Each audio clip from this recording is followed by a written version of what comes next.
आज हम सीखेंगे उत्सर्जन के बारे में। पिछले वीडियो में हमने सीखा कि वहन तंत्र यानी ट्रांसपोर्टेशन सिस्टम की सहायता से पोषक तत्वों और ऑक्सीजन को शरीर की प्रत्येक कोशिका तक पहुंचाया जाता है।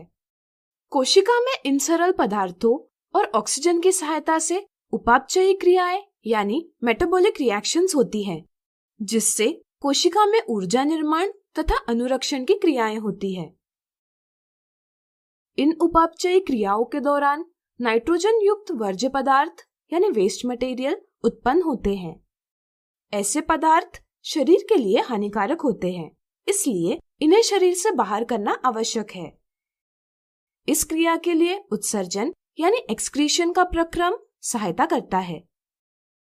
ऐसा जैव प्रक्रम जिसमें हानिकारक उपापचयी वर्ज्य पदार्थों को शरीर से निष्कासित किया जाता है यानी शरीर से बाहर किया जाता है, उत्सर्जन यानी एक्सक्रीशन कहलाता है। चलिए देखते हैं कि विभिन्न जीवों में उत्सर्जन का प्रक्रम कैसे होता है। कुछ एक कोशिक जीवों के कोशिका द्रव्य में निर्मित वर्ज्य पदार्थ जैसे कार्बन डाइऑक्साइड और अमोनिया को संकुचनशील रिक्तिका यानी कॉन्ट्रैक्टाइल वैक्यूल में लाया जाता है तथा विसरण यानी डिफ्यूजन की क्रिया से इन्हें कोशिका की सतह से बाहर कर दिया जाता है। बहुकोशिकीय जीवों यानी मल्टीसेलुलर ऑर्गेनिजम्स में उत्सर्जन के लिए विशिष्ट अंग होते हैं। पादपों में दिन के समय में प्रकाश संश्लेषण यानी फोटोसिंथेसिस की प्रक्रिया के दौरान वर्ज्य पदार्थ, ऑक्सीजन और जल उत्पन्न होता है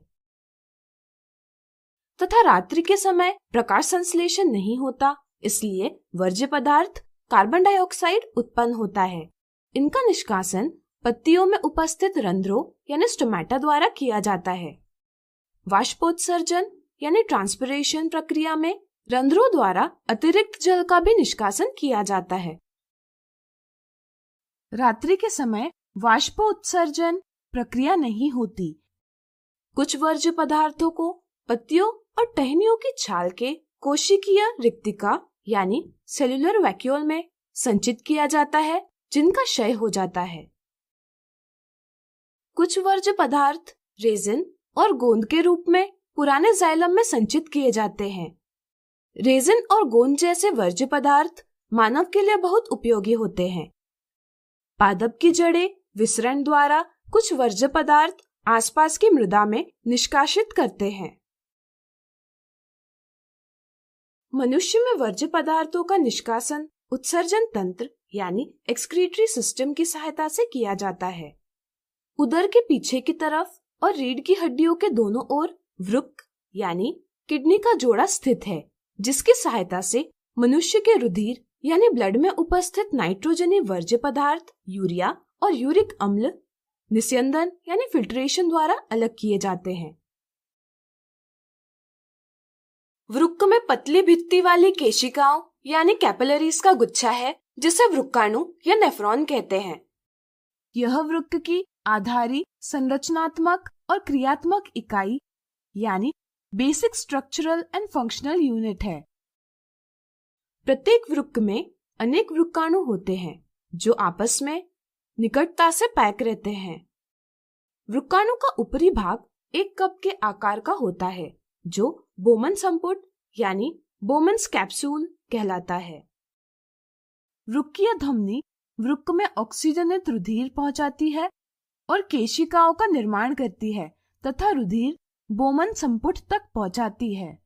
बोमन संपुट की भित्ति पतली होती है, जिसके अंदर केशिकाओं का गुच्छा होता है, जो ग्लोमेरुलस कहलाता है। केशिकाओं और बोमन संपुट की भित्ति पतली होने के कारण केशिकाओं से रुधिर छनकर बोमन संपुट में आता है, जो प्रारंभिक निस्यंद यानी इनिशियल फिल्ट्रेट कहलाता है। प्रारंभिक निस्यंद में ग्लूकोज, लवण, अमीनो अम्ल, एंजाइम, हार्मोन, वसा अम्ल, मृत कोशिकाएं, मृत बैक्टीरिया, टॉक्सिन, औषधियां इत्यादि और प्रचुर मात्रा में जल होता है।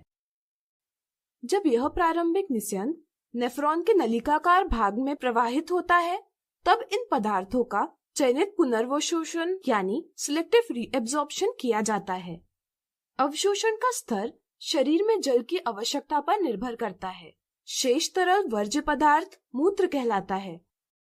चूंकि वृक्क में निस्यंदन का कार्य वृक्काणु करता है, इसलिए यह आधारी निस्यंदन एकक यानी बेसिक फिल्ट्रेशन यूनिट कहलाता है। प्रत्येक वृक्क एक लंबी द्वारा मूत्राशय से जुड़ा हुआ है। प्रत्येक नली एक मूत्रवाहिनी यानी यूरेटर कहलाती है, जो वृक्क से मूत्र को मूत्राशय में पहुंचाती है। मूत्राशय पेशीय यानी मस्कुलर अंग है, जिसमें मूत्र का भंडारण यानी स्टोरेज किया जाता है। मूत्राशय यानी यूरिनरी ब्लैडर तंत्रिका नियंत्रण यानी नर्वस कंट्रोल में होता है, इसलिए मूत्र को शरीर से बाहर करना मनुष्य के नियंत्रण में होता है। जब मूत्राशय फैल जाता है, तब फैले हुए मूत्राशय के दाब से मूत्रमार्ग यानी यूरेथ्रा द्वारा मूत्र को शरीर से बाहर किया जाता है। इसके अलावा मनुष्य में फुफ्फुस द्वारा कार्बन डाइऑक्साइड का तथा त्वचा द्वारा जल और लवण का उत्सर्जन किया जाता है। किसी कारणवश यदि वृक्क खराब हो जाते हैं, तो इससे शरीर में उत्सर्जन की क्रिया सही ढंग से नहीं हो पाती और इससे हानिकारक वर्ज्य पदार्थ शरीर में संचित होने लगते हैं। इससे मृत्यु की संभावना बढ़ जाती है। ऐसी स्थिति में अपोहन यानी हीमोडायलिसिस का प्रयोग किया जाता है। इसमें मशीनों की सहायता से रुधिर का निस्यंदन किया जाता है और नाइट्रोजनी वर्ज्य पदार्थों को शरीर से बाहर कर दिया जाता है। इसलिए हम अपोहन को कृत्रिम वृक्क यानी आर्टिफिशियल किडनी भी कहते हैं। तो आज हमने सीखा उत्सर्जन के बारे में।